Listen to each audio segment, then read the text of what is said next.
अस्सलाम वालेकुम।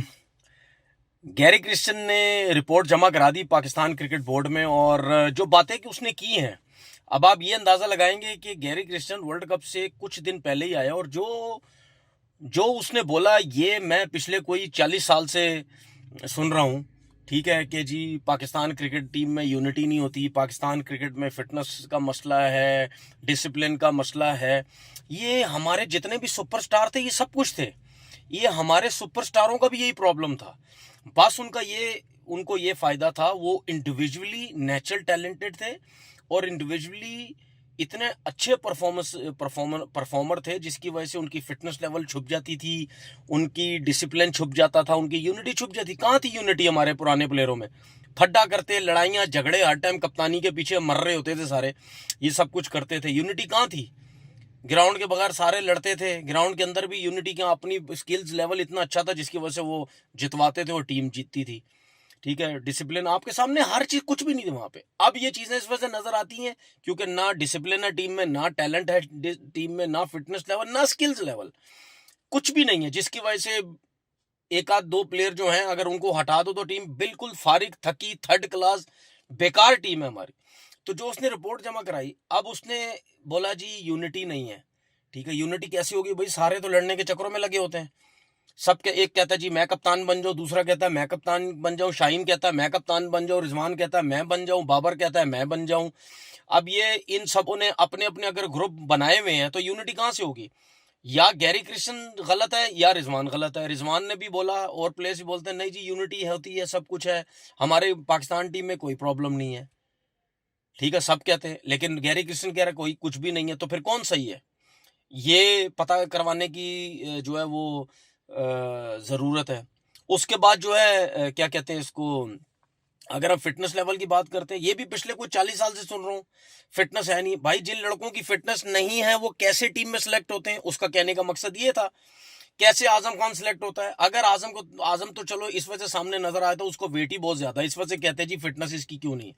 लेकिन जो स्लिम है या जो भी हैं, लाइक मैं अगर बाबर की भी बात करता हूँ, मैं रिजवान की, शाहीन की, सबकी, जिसकी बात करता हूँ, जो भी पाकिस्तान टीम में प्लेयर है, अगर वो स्लिम है लेकिन फिटनेस लेवल नहीं है तो वो कैसे है पाकिस्तान टीम के अंदर भाई? मसला सबसे ज्यादा हमारा ये है कि हम भाई डंडे पर्चियां लगवा के टीमों में आ जाते हैं, फिटनेस वगैरह कुछ हमारा होता नहीं, उसके बाद हम रोते पिटते रहते हैं। भाई मैं हमेशा बोलता हूं और बोलता रहूंगा, चाहे बाबर है चाहे कोई भी है, जिसका फिटनेस लेवल नहीं है उसको पाकिस्तान टीम में नहीं होना चाहिए, या उसको सेंटर कॉन्ट्रैक्ट नहीं देना चाहिए। भाई कुछ तो उन सबके ऊपर प्रेशर डालो ना। अगर शादाब की फिटनेस नहीं है, रिजवान की नहीं है, फलाने की नहीं है, ये नहीं है, वो नहीं है, तो भाई मतलब यानी फर्क करो सबको। बोलो भाई हम एक स्टैंड ले रहे हैं। ठीक है, ये हमारा एक मार्क है। यहां तक अगर इस लेवल तक आपकी फिटनेस लेवल रहेगी तो हम आपको पाकिस्तान टीम में रखेंगे, क्या जितना बड़ा भी तुर्रम खान, अगर नहीं है तो फारिग। यार मैं बार बार इंडिया की मिसालें क्यों देता हूं आप लोगों को? उनका लड़का डोमेस्टिक क्रिकेट नहीं खेलता, उसकी फिटनेस नहीं होती, वो सेंटर कॉन्ट्रैक्ट में नहीं डालते। सख्ती चेक करो, हमारा तो है ही नहीं। हमारा अपनी मर्जी से डोमेस्टिक क्रिकेट खेलते हैं, अपनी मर्जी से टीम में आते हैं, अपनी मर्जी से चले जाते हैं। और ये किसका कसूर है? हमारा क्रिकेट बोर्ड का कसूर है, हमारे सिलेक्टर्स का कसूर है। इन सब, ये गैरी क्रिश्चियन ने नहीं, ये इससे पहले जितने भी बोर्ड आए, जितने भी सिलेक्टर्स आए, जितने भी कप्तान आए, ये उन सब की वजह से ये सब कुछ हमें शक्लें देखनी पड़ती है। वो ठीक ठाक, उसने ये तो अभी नॉर्मल सी लिखा हो ना, उसने ठीक ठाक तबीयत से बेइज्जती की होगी जो उसने रिपोर्ट दी है उसके अंदर, कि भाई ये हालात हैं आपकी टीम के अंदर, आप कहते हैं जी हम वर्ल्ड चैंपियन बनेंगे। सही है।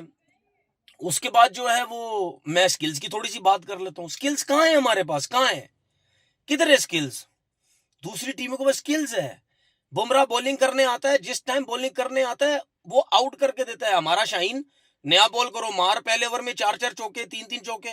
हारिस रऊफ पहले ओवर में 2-2 3-3 चौके। शाहीन, नसीम शाह, यही सबका यही हाल है। उसके बाद जब बाबर लेके आता था विकेट्स दिलाने के लिए शाहीन को या रऊफ, वो मार खाते, वो विकेट्स ही नहीं दिलाते। कोई स्किल्स ही नहीं है, कोई लाइन लेंथ ही नहीं है। क्या बुमराह कम पेस से बॉल करता है? भाई बुमराह भी 140 या 142 141 इस तरह जाता है। उसको कंट्रोल चेक किया कितना है? ये छोड़ दो उसका एक्शन कैसा है, सीधा है, टेढ़ा है, मेढ़ा है, जो कुछ भी है, जैसा तैसा भी उसका एक्शन है, नहीं समझ आती है अगर बैट्समैन को, लेकिन कंट्रोल चेक की है, स्लो वन कितनी जबरदस्त करता है, यॉर्कर वो बॉलिंग ऐसे कर रहा होता है जैसे ऐसे लगता है कि उसको पता है कि मैंने ये कौन सा बॉल करना है। ये होती है स्किल्स लेवल। उसके बाद स्पिनर्स की लेवल देखो उनके, कुलदीप यादव, जडेजा, ये जितने भी हैं। हमारा क्या है, हमारे पास कौन सी स्किल्स है ही नहीं कुछ। तो कैसे आप मतलब यानी किसी बड़ी टीम को हराओगे यार। फड्डे आपकी टीम में रहते हैं, कप्तानी के पीछे हर कोई आपका मर रहा है, ठीक है, फिटनेस लेवल थर्ड क्लास थका। अब होगा पता क्या, आपको याद है ना कि जब इंग्लैंड ने हमें आके ठोका था, पाकिस्तान में मारा था, ओ जी बेसबॉल क्रिकेट स्टार्ट हो गई है जी 360, तो हैरी ब्रुक को देख के पागल, बेन डकेट को देख के सारे पागल हो गए थे, ठीक है। उस पे शुरू हो गया था हमारा सारा सिलेक्शन कमेटी, तो दुनिया के पाकिस्तान के जितने भी कोचिंग शुरू हो गए, वो जी जो जैसे हैरी ब्रुक खेलता है 360 वैसे खेलो, या वो बेन डकेट वैसे खेलनी चाहिए, सही, या सूर्य कुमार यादव, उस टाइम शुरू हो गए। अब फिटनेस, ये इन्होंने बेड़ा गर्क कर देना डोमेस्टिक क्रिकेट के बेचारे ग्रास रूट लेवल के लड़कों का। नीचे जाएंगे, उनकी वाट लगा के ये रख देंगे, ठीक है। ये पता क्या बोलेंगे, ओ जी फिटनेस लेवल आप बस खुला भगाओ, टांगे खोल दो सबकी, ठीक है, गर्मी में भगा भगा के बुरा हाल कर दो, जिम हैवी जिम करा दो, शटलिंग करा दो, टाइम पे रख के ट्रेनिंग कराओ, लंबी ट्रेनिंग, बस बजा के रख दो। बजा के रखेंगे तो हमारी फिटनेस लेवल लड़कों का जबरदस्त होगा। अब ये शुरू हो जाएगा क्योंकि थके हुए थर्ड क्लास कोचेज है यहाँ पे, थके थर्ड क्लास ट्रेनर है यहाँ पे, सबकी फिटनेस लेवल देखो, पेट निकले हुए, चाहे कोच हैं, चाहे ट्रेनर हैं, चाहे कुछ भी, उनकी अपनी हालतें देखो। वो लड़कों को क्या बताएंगे फिटनेस, खुद जो बिरयानियां निहारियां हर टाइम खाते रहेंगे, वो क्या मतलब किसी को बताएंगे तुम डाइट प्लान करो, तुमने फिटनेस कैसे करनी है, जो खुद इन चक्करों में पड़े होंगे। अब बेचारा मतलब बुरा हाल हो जाएगा नीचे के लड़कों को, ओ जी फिटनेस लेके, ओ मैं सुनने में मुझे आने लग गया है कि भाई अब जो नीचे लेवल पे या डोमेस्टिक या फर्स्ट क्लास या अंडर 19 के बच्चों के जब ये ट्रायल लेंगे, वो बस अब यही करेंगे जी, फिटनेस लेवल सबसे जरूरी है, ये हाल करेंगे। ये एक चीज के पीछे पड़ जाते, इनको पता ही नहीं है कि फिटनेस किस तरह लड़कों की इंप्रूव की जाती है, सही है। तो ये जब तक ये सियासत पर्चियां मेरिट नहीं होगा, मैं आपके सामने आमिर और अमाद को लेके आगे टीम में, कोई टीम में जगह नहीं बनती थी उनकी, कोई दूर तक डोमेस्टिक खेली, उनके डंडों पे लेके आगे। ये आपके पाकिस्तान क्रिकेट बोर्ड के अंडर में ही हो रहा है भाई, आपके सिलेक्टर सब कुछ कर रहे हैं। आप चीजों की बात कर रहे हैं, ये आपके सिलेक्टर वहां पर सीनियर मैनेजर, वो गया हुआ लेजेंड लीग खेलने वहां पे, और रजाक सिलेक्टर बना हुआ है, वुमेन्स का बना हुआ है, वो लेजेंड लीग गया हुआ खेलने। ये तो आपका हाल है, ये आपका हाल है, आपका क्रिकेट बोर्ड का, जो इन लोगों को रोक ही नहीं सकता कि भाई किधर घूम रहे हो, ठीक है। वहां आपका काम पाकिस्तान में भाई, अब रिपोर्टें आने लग गई, तुमने भी दी, गैरी कृष्ण इधर बैठो आगे बात करो, बाबर आजम भी वही है, बात करो इधर आके। टाइम ही नहीं है किसी के पास, यही ड्रामों की वजह से आपकी क्रिकेट बर्बाद है, किसी को फिक्र ही नहीं है। फिर कहते हैं जी क्रिकेट हमने ठीक करनी है, भाई ये दिन दूर नहीं है, ये गैरी क्रिश्चियन भी रिजाइन दे के निकल जाएगा साइड पे, बोलेगा भाई थैंक यू वेरी मच भाई, मैं इस क्रिकेट के साथ, इस क्रिकेट बोर्ड के साथ काम नहीं कर सकता, जहां पे ना मैरिड है, ना फिटनेस है, ना डिसिप्लिन है, ना स्किल्स लेवल, कुछ भी नहीं है भाई। आपकी पूरी टीम में बाबर और रिजवान के अलावा आपके पास स्किल्स प्लेयर है ही नहीं। इवन अगर मैं शाहीन की भी बात करता हूं, मैं हारिस की बात करता हूं, मैं स्पिनर्स की बात करता हूं, इनका भी शाहीन ने भी वो नए बॉल से आउट करने हुए कर दी है, हो गए तो हो गए, ना उसको बॉल सज्जे को बाहर करना आता है, ना कुछ करना आता है, ना उसकी लाइन है, ना उसकी कोई लेंथ है। इसी तरह हारिस रऊफ भी है, इसी तरह वो भी है, नसीम शाह भी है, स्पिनर आपके पास है नहीं। तो भाई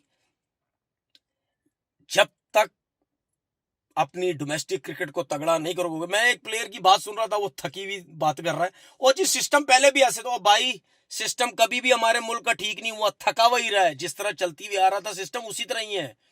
हमारे प्लेयरों में फर्क आ गया, पहले सिस्टम भी थका हुआ था, लेकिन प्लेयर नेचुरल टैलेंटेड मेहनती सब कुछ थे, जिसकी वजह से आपकी डोमेस्टिक क्रिकेट चलती रही है, और आपकी पाकिस्तान टीम में लड़के परफॉर्मर आते रहे। अब भी सिस्टम वही है, सियासत पहले भी 50 साल पहले भी वही होती थी जो अब होती है, ठीक है। लेकिन क्या है, अब T20 cricket, T10 skills basics वही है, स्किल्स ही नहीं है, शॉर्टेज डेवलप ही नहीं की हुई। इसी तरीके से बॉलिंग में भी यही है, ठीक है। पहले के लड़कों में मेहनत बहुत थी, वो अपनी स्किल्स खुद डेवलप करते थे, कोचिंग वोचिंग का सिलसिला भी नहीं था उस टाइम। लेकिन अब जो है, अब हमें करना पड़ेगा सबको, वो हम कर ही नहीं पाते क्योंकि तपड़ ही नहीं है, क्योंकि टांगों में जान ही नहीं है, जिम वर्क तगड़ा, फिटनेस लेवल है ही नहीं। जब आप तगड़े होंगे, फिटनेस अच्छी होगी, मेंटली स्ट्रांग होते हैं भाई, डरते नहीं है, घबराते नहीं है, चढ़ के क्रिकेट खेलते, फैसले तगड़े लेते हैं। समझ आई? चाहे बाबर की फिटनेस है या नहीं है, किसी की वो बाहर करो उसको पहली फुर्सत में। मैं हमेशा बोल चुका हूं भाई, जब तक सियासत इस मुल्क में रहेगी आपकी क्रिकेट कभी भी बेहतर नहीं हो सकती। ठीक है, इसी तरीके से रिपोर्टें आपकी आती रहेंगी और इसी तरह हम अपनी क्रिकेट को चलाते रहेंगे। अपना बहुत बहुत ख्याल रखिएगा। अल्लाह हाफिज।